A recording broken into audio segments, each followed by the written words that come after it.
Welcome. No. Welcome to another episode of Aggressive Beauty Podcast, where beauty is pain and so is the truth. Hey, best friend. Hello, It's been a hello. while. I ain't seen you. Ain't heard from you. Long time. You I been should have left incognito. without a dope beat to step to. I'm so sorry. I have been Hey, incognito. yeah, you've been ducked off. Okay. I see. I see. But anyway, welcome back. Hope you guys missed us. But again, thank you for tuning in to another episode of Relations and Relationships. We are halfway through, best friend. This is episode 5. My lucky Hey, number. hey. All right, so we're on episode 5, and of course, the season again, we're talking about relationships. If you haven't seen the other episodes, please find us on YouTube, Aggressive Beauty Podcast.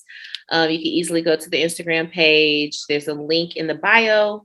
It is aggressive beauty _ hit that link and it's going to direct you to YouTube. You can like, comment, subscribe. We appreciate all that good stuff. And definitely follow us on Instagram as well. Aggressive beauty _ All right. And so today we are going to be talking about understanding. So that's just one of the many things that we need to participate in when it comes to relationships, friendships, things of that nature. And understanding is so important. I know I've spoken on this before to where I've mentioned people kind of tell me crazy things because it's almost like I create a safe space for people. Yeah. And I would think I create a safe space just by kind of opening up and just kind of let them know my views on stuff, let them know I'm really open-minded, not, judgmental about, your decisions and stuff like that. So I think that's where I come in as far as making somebody feel like they're in a safe space. And then, of course, I always like exchange a story or two because, kind of like we're both being vulnerable in that moment. Yeah. So, do you feel like you're creating safe spaces with the people that you associate with? Um, Instinctively, I would say yes. I think there are some times, especially with people that I've known for an extended period of time, where I just assume like we're already in that space. So I don't always share like immediately about like specific things. I'm always like I'm non-judgmental and open, and I feel like everybody like pretty much knows that about me. But the vulnerability piece, it's not purposeful that I don't always share, but it's just sometimes I don't even think about it, or I get into like therapy mode where, in therapy, you're not supposed to share. You're supposed to give a little bit, just enough to, build a relationship or like a solid foundation, but you don't give too many details because it's not supposed to be about you. I Yeah. think I have that mindset when I start like interacting with people sometimes. And again, I don't purposely try to close off or whatever, but it's like, oh, if you ask, I'll tell Yeah. you, but it doesn't always occur to me to offer up the information. But long story short, to answer your question, yeah, I do think I create safe spaces for other people. Okay. And what do you think that you need in order to feel like you're in a safe space with somebody? I think that's a good question. What would I need to feel like I was in a safe space? A lot of the same things that I give, I guess, which is, people expressing um their experiences and their stances on things, and that kind of gives you an idea of how they may or may not react, or giving just a little bit of information about your background or a story of yours, and see how they react to that, and based on that reaction it kind of builds. So it's not like an automatic thing. It's like over time it's like, oh, I can be safe with this person.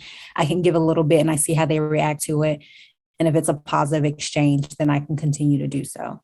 Absolutely. Absolutely. What about you?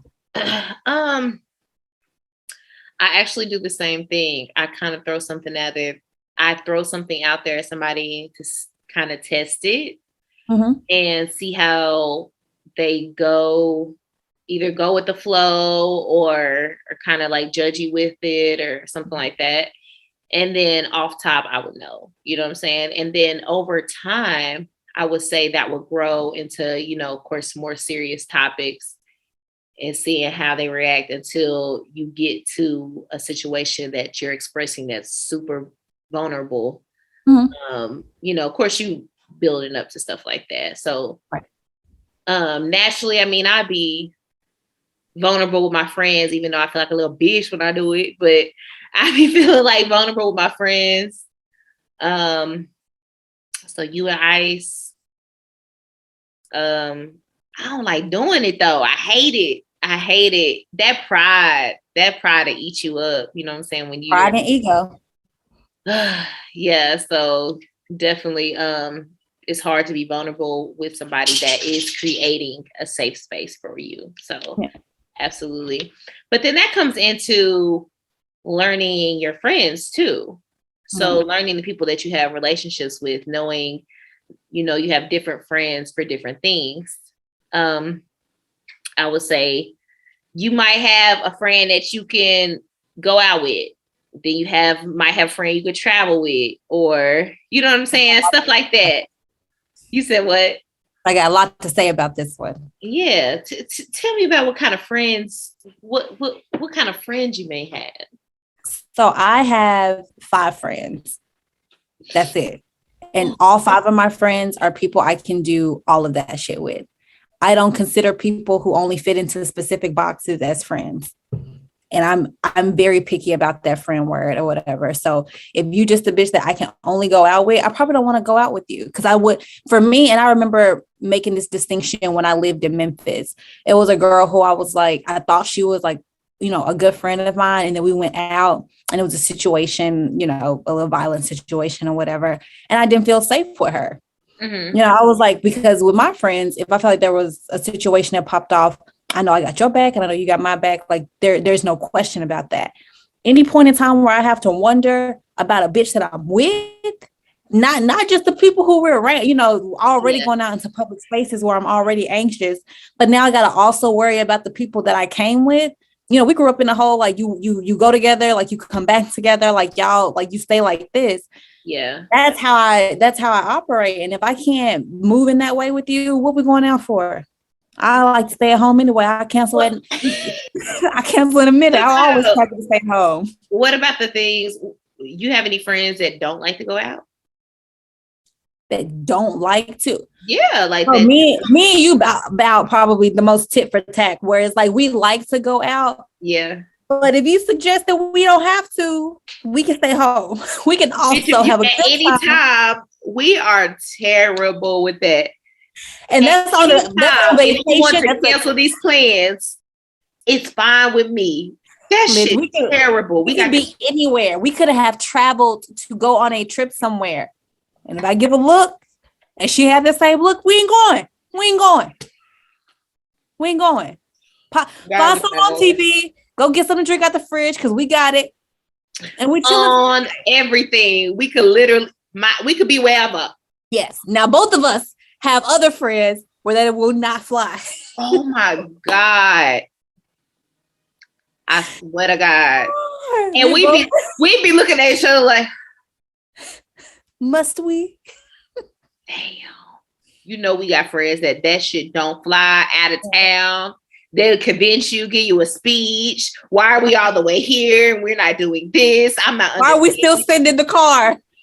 We try to relax. We try to get our minds, our thoughts together. We really don't want to go. Y'all sure y'all want to do this? Okay. That's always the question. Are you sure? Yes, we have makeup on. Yes, we have clothes on. But are you still sure? And it's absolutely important that we are ready by a certain time because, baby, when 10 o'clock hit, we ain't got nothing in the works. I'm finna go lay down. I'm gonna holler at you. I'm gonna make up Cam need me. It come to a point, bitch, you gotta blame it on the kids. Like, I can't even do it. James don't feel like it today. I don't know, y'all. Don't know if I can make it out today. Maybe sometimes I question your ass. Jay's a little sick. We ain't gotta. I'll be like, all right, bitch, you could just tell me now. He be tired sometimes. And other times he don't be wanting to say no, but I'll be like, I can feel it. I'm just gonna come up later. So let me just go ahead. I understand. I feel it. Okay. So do you have those type of friends, like people that you go out with who you may not be able to be that vulnerable with, at the same time, like people who fit in different boxes? Girl, I ain't got no friends like that. You got 5. I think you beat me. Because most people associates to me. Like, I'm sorry. Like, I'm not gonna even tell. You, Ice, Helena. But that's not everyday thing though. Even with, Helena, she lives out of state. She got her own shit emotions. Y'all are really the closest to me because and even I don't talk to you every day, but I was gonna say my other 3 are in New York, so it's just you. I'm gonna say you still be looking out like, hey, bitch, you good? Hey, let me check in. You straight? All right, you know what I'm saying? It's good to have friends like that, But yeah, a few. But I'm not gonna be vulnerable with everybody. You got to be stupid close, know the situation, know, kind of know my day to day type shit. You know what I'm saying? For me to do that, but like my little, there is certain people that I would prefer to like, okay, I go out with this person or go to a basketball game with your ass, or you be you be down to do whatever on the cool, as long as I know for sure, as long as there ain't no crowd of people. If it's not like a pit, okay, where you can't move your arms, you can't. I'll ask, do you want to go to events? And I'll be like, if you're going to sweat, it's probably don't invite her. Don't invite Jasmine. Now, but see, that's cool, because then I got the other friend that I can sub out. You know what I'm saying? That's cool. But it's definitely certain friends you do certain shit with. But I kid you not. You know how you said like all your friends, you could do everything. Like, I know for sure when I go out with these group of people, like if some shit go down, this is going down. It is for sure. So yeah. I know a lot of dudes that they won't go out with certain dudes because they were like, what area we going to? Right. Can you you got me? You were good? All right. Yeah. So absolutely. And I feel like we're extroverted, but we are introverted. Like you said, like we're just a lot alike when it comes to like going out and doing stuff. Like I would say I'm introvert. I think you're a little bit more of a people person than I am. Huh? Yeah, it's levels. Levels. I would say that, yeah, because when I'm doing my friends, like, yeah, yours is, I'm a little bit more extroverted than you for sure. And I feel like then Ice is above me. You know what I'm saying? She be like, I don't fuck with you. I be like, you fuck with a little bit more than I do. I'm not gonna do that. But yeah, absolutely. Level, yeah, so it's levels to this shit. But let me see. But yeah, so it's funny how you mentioned going out with somebody and you're not knowing, are they gonna have your back or what's going on, in that situation. But so funny story, in college or whatever, you never know what your friends are gonna do in a crisis until you're in a crisis. Okay. So I would say, girl, you ever seen the movies, the scary movies where you might be running from somebody, right? And then like, say you close the door, and as soon as you close the door, they face is right there. You're like, whoo, bitch, you lock it, you good. You barely got him. He could have, by the hair, he could open that door. Yeah. That happened to me in real life. In college. And who was chasing you? I don't know. Look, so it was me and Helena. We was walking at the building and some guy was like, hey, how you doing? And was like, hey, you know what I'm saying? Like, you know how you don't want to do all that chatting. And he was like, hey. It was like, hey. And then he started trying to like walk towards us. And then I started kind of like picking up the pace, not a jog yet, just a little hop skip. A little something. And he started moving quicker. And I was like, what the fuck is going on? And then I started, moving faster. And I'm seeing he's like running. And I start running, bitch. I start running to my car.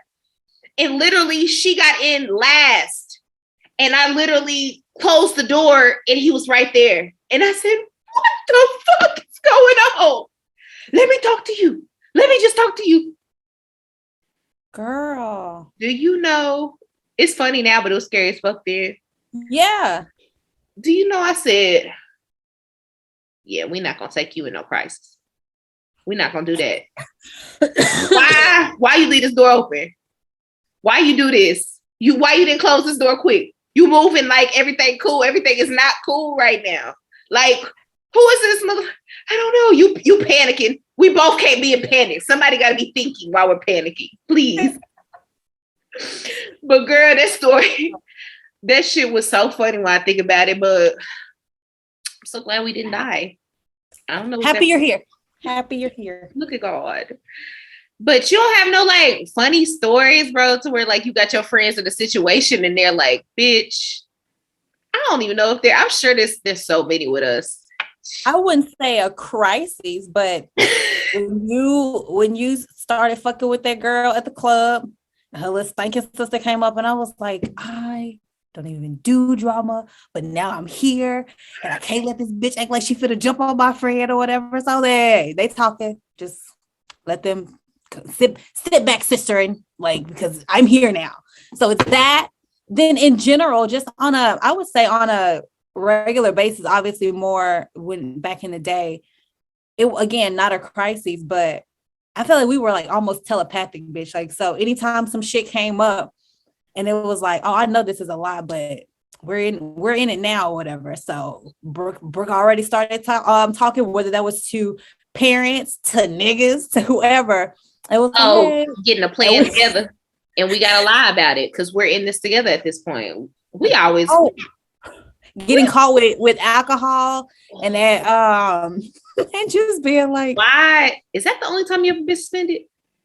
I guess you got that blade. Do you get somebody with a pencil or something? I had a box cutter at the school. You're very violent. No, I'm playing. A box cutter. You was a little kid though. You said I was a good kid? I said little kid when that happened. You was little. I was in high school when that happened. I didn't bring it for nobody in high school. I had it in my purse for niggas in the apartment building that I was staying at. But they did the little sweep through and found that shit. We only used to be focused on hiding our cell phones. So I have a cell phone here. I was like, oh, I'm good. Ain't nobody said shit about my phone. I was like, y'all want me? For what? What'd I do? I was shocked and appalled. Y'all tripping up a box cutter? Yeah, they was like, oh yeah. That's white kids shooting up schools. That's a weapon. I was like, that's not even for it. Y'all don't even understand. It's really rough in my neighborhood. Bro, my grades saved my ass so every fucking time. They'd be like, look at your grade. Bro, that shit used to make me so motherfucking mad, bro. I'm talking about my mama used to be like, you should be like Jasmine. She got good grades. She has good grades. And I'd be thinking like, you don't even know. Fuck them grades. Look at mama, you don't even know. Look at her life. Right. You don't even know what the fuck is going on. Listen, for some reason, my mama did not care. She was the only nigga who did care about my grades. She didn't give a fuck about your grades. I was like, she worried about everything else besides those grades. That's my grades. It was never no kudos. I don't even know where your motivation came from, bitch, because you just kept on. Get the fuck out of art. My mama got to talk me into it like, Brooke, this is your future. You need to think about this. What are you doing? You want to stay in Jacksonville for the rest of your life? Is this how you want to live your life? I'm thinking like, fuck, nah, I don't want to just. Everybody used to bring out their report cards. I used to be ashamed. I wouldn't even bring out. Everybody had their report cards. I would keep my shit on. I keep my shit on me. Everybody like, we know you. We don't want to see your motherfucking report card. We know your ass got all motherfucking A's. Act like you don't know how to do the homework assignment. Act like you ain't got it. Act like you did bad on the test with your fake ass. Yeah, you used to fake it. Look at y'all. See what type of friend I got? That's how she used to fake it to make it, boy. I was trying to create a safe space for you. where you can tell me you had an F and I can accept that. I don't Right. understand, but I You will would accept you it. wouldn't feel judged. I only gave one speech to all of y'all niggas. I'd be like, hey, you gotta try to get your grades up, but I ain't gonna push you. You ain't shit. That's all I can say. Get your grades up, niggas. That's it. Your ass is not shit, but no, I think we got some good friends, and I feel like we just try to support each other in different ways. Like, I feel lately, I just feel like all my friends have been supporting me lately. But I mean, I definitely try to remember stuff, reach out. And I've also thought about like setting an alarm to follow up with people. I know that sounds super fucked up, but like when you're like in your head a lot and you forget to check on people and stuff like that, that's a good idea to like set like something on a certain day to be like, you know what, let me call such and such and check on them and see how they doing and stuff like that. But I feel like I try to support just to kind of like check up on y'all and see what y'all are doing and making sure y'all good and stuff like that. I kind of know your plans are pre-made, so I kind of know when to follow up, when you be back, when you're gonna be MIA and stuff like that. So, but yeah. So what about your partner, the person that you're gonna be dealing with? I know we're always trying to create a safe space and understanding with the person that we're dealing with. But do you take in consideration like their love languages as far as like, what they accept, what's meaningful to them and stuff like that? Yeah, I do. I think one thing that people understand on a surface level, but really don't understand in practice is that I think everybody's like, oh yeah, you could possibly have a different love language than me, da da da da.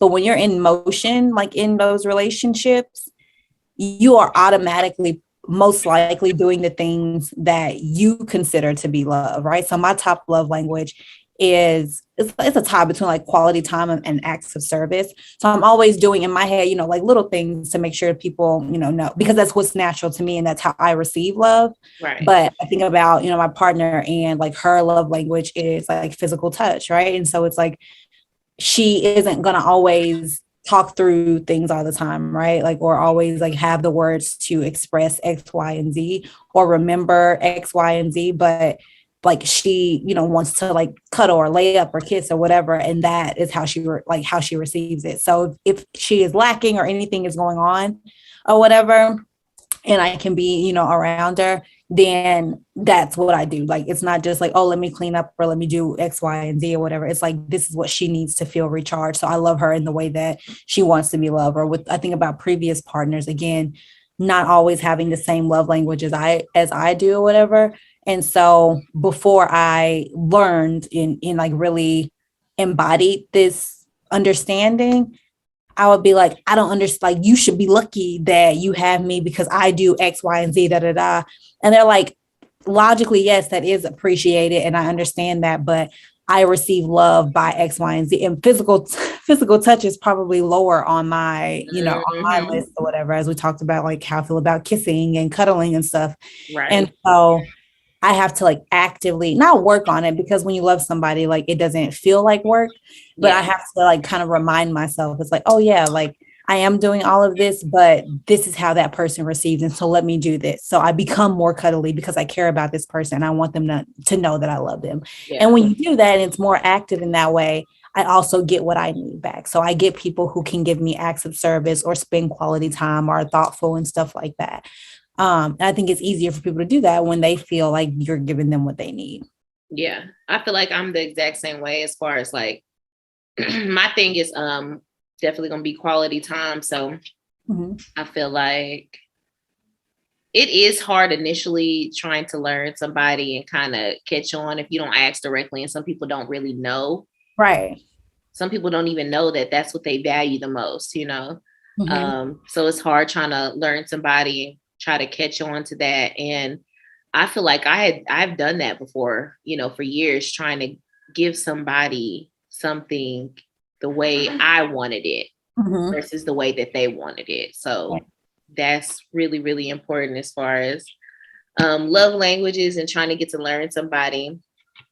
But also in friendships, like I know we're specifically talking about people that we deal with, but I know like one of my good friends, her love language is gift giving or whatever. And it's not necessarily like receiving, like she's always weary about telling people that shit because she's like, she doesn't want to be perceived as a gold digger or anything like that. And she's not, but she appreciates really thoughtful gifts. So it can be something small, right? Or whatever, but she appreciates like little stuff like that, or like little things like, oh, you thought about me when you were already out shopping. Like I appreciate that so much type of stuff or whatever. So it's not just, for partners, but your friends too. Yeah, it's funny. I noticed I like that too. I didn't know how much I liked that until somebody got me something very, very sentimental. And I was like thinking like, damn, you really be paying attention. And when somebody gets you something that matches you, your personality, like they've been paying attention. And I just be like, damn, yeah, that stuff would be like, what you over me, goddamn, what you want me to do? Yeah, no, we ain't talking about no flowers now. We talking about some real shit. All right. And then I also want to mention, I feel like it's really important that you learn somebody throughout all the seasons of their lives. So let's say you're with somebody for a year. In that year, or even your friends, within that year, that person can go through financial issues, can go through family issues, can go through breakups, can go through success. And I feel like it's important if you're with somebody to see all that before you decide, hey, I'm gonna, stick around and do this shit with this person, basically. So that way you can kind of see their reaction when they're pissed off. You can see their reaction when they've accomplished their goals, because, sometimes people accomplish their goals and be like, fuck everybody, and then you have some people that accomplish their goals and just really humble, real grateful that they had that support. And then, and then sometimes when people go through shit, they shut people out, so it's really important to kind of see people through all those seasons and really learn them and stuff. You think so? I agree. Okay. But lastly, what I really want to touch on is, while we're understanding everybody else, of course, you want to have a good understanding of your partner. You want to have a good understanding of the people that you have in your circle. But the most important thing is understanding yourself. Mm-hmm. Understanding what you want, understanding what you need out of any relationship, encounters, stuff like that. It's just really, really important, because you don't want to leave a situation and feel like, damn, I didn't say, this was an issue for me, and I pretty much dealt with that issue because I never said anything. Do I really want that? Is that something that I really want? Now I'm kind of questioning, do I really want that because I let X, Y, and Z happen? You know what I mean? So it's really, really, and it's crazy when you're in that spot to where you're kind of finding yourself too, because when you're finding yourself, you really have to when you put yourself in situations to get tested as far as how well you know yourself, what you're going to deal with, what you're needing, basic thing like communication is always going to be top tier for me. I need to know. I don't like gray area type situations. You know what I'm saying? I need to know. And either way, always give somebody. One of the reasons why I really appreciated dating as early and as much as I feel like we did. Granted, I probably had more relationships or whatever, but we had boyfriends and whatnot. When we were in. I'm not going to ever count really middle school, but high school, we had relationships, obviously, and throughout the points until now. And I feel like I appreciated all of those relationships because they do help you find yourself. It's one thing to know yourself and grow with yourself, just by yourself, but I feel like how you interact with other people lets you know a lot more about yourself too, and grows you in a way that I don't think that you can really learn from by yourself. Now, I think it's always important, after a relationship, to spend some time with yourself, but mostly because you're still sifting through all that shit that you went through with that other person, and just trying to make sure that you understand it before you go into bringing that to somebody else or whatever. And so Right. I just always like to point that out, because it's always something I think about when I think about like parents being like, oh, I don't want you to date so young, or wait till almost like college to have a boyfriend. I'm just like, that's so much freedom, and another person encountering you like in college. I was like, I hope, my child, I'm never going to press anything on him, right? But I would encourage him to like be in relationships or whatever, because I feel like, and I'll speak for myself, I feel like I was able to find myself so quickly and understand a lot about myself and how I interact with people based on the fact that I had relationships like that, like growing up, and I was able to untangle a lot of that shit like all the way through the process. So yeah, I think that's important.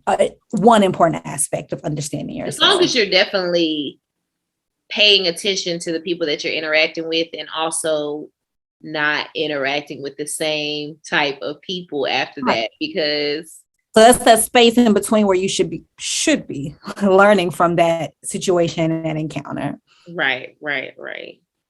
And I also wanted, my bad. When we were talking about love languages, that there's also, it may be called something different, but it's basically there are apology languages as well. So it's how you receive like an apology, or how you actually like receive like somebody's forgiveness, or you give them forgiveness or something like that. And so I didn't think that was really a thing until you start going through the different types, where it's like some people just throw a gift at you.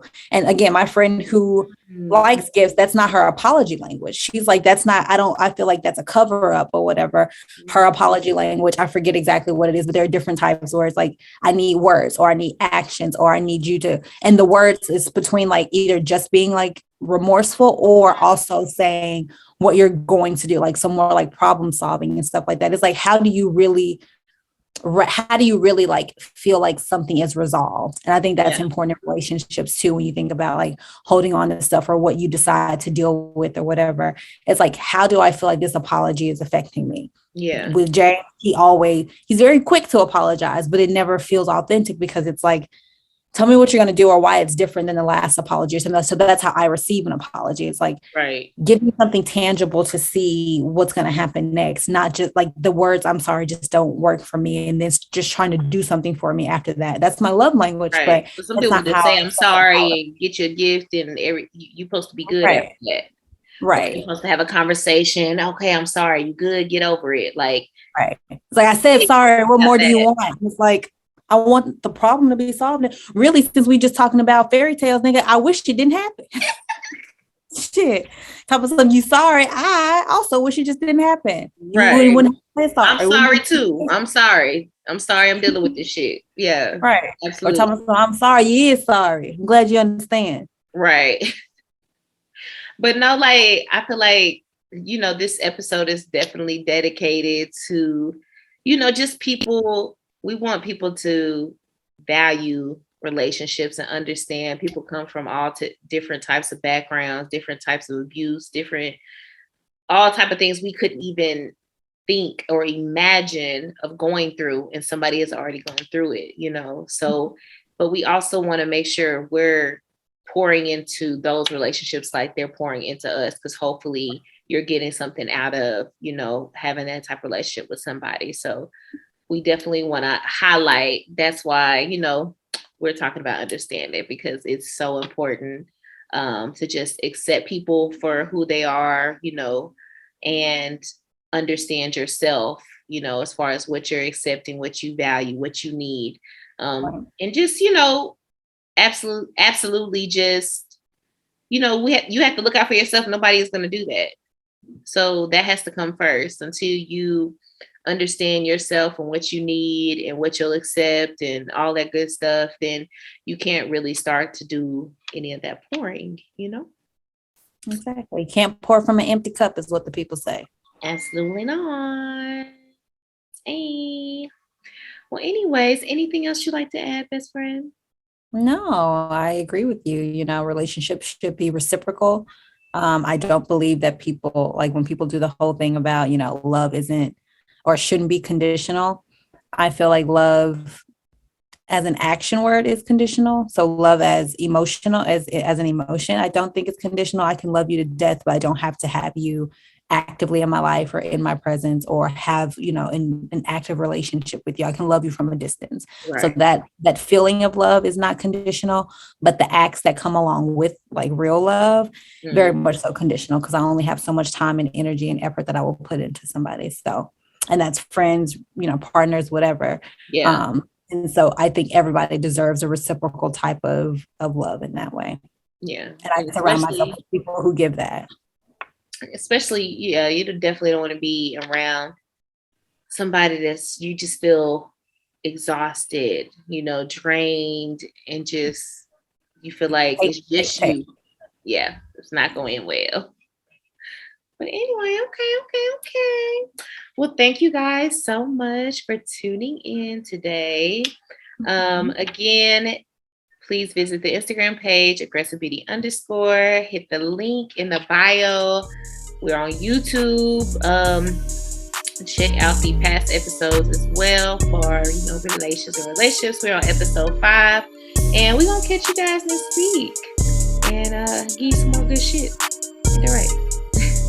Is right. All right. Thank you guys so much for tuning in. You have a good one.